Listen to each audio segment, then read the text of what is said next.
this is a good question, and we talk about leadership all the time, but I really had to sit down and reflect myself, really, like, what does Gail think about what this means? So to me, in real simple terms, leadership is essentially about having a vision and bringing that vision to life through people.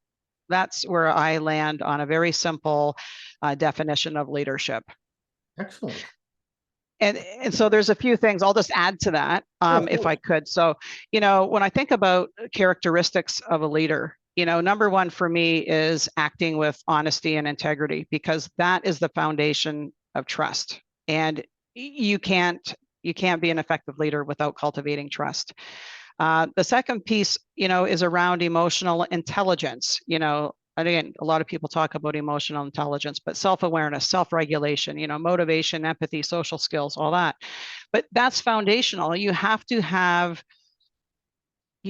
like people. You have to enjoy, I think naturally, some people are blessed with it, and perhaps it can be built, but I think, emotional intelligence is really important.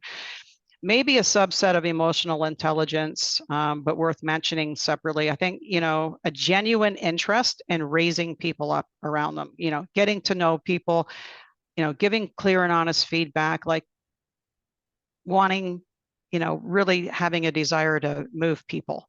Right. Number four, taking accountability, when times are good and when times are not so good, because we get to enjoy both, and it's really about accepting responsibility for where the buck stops.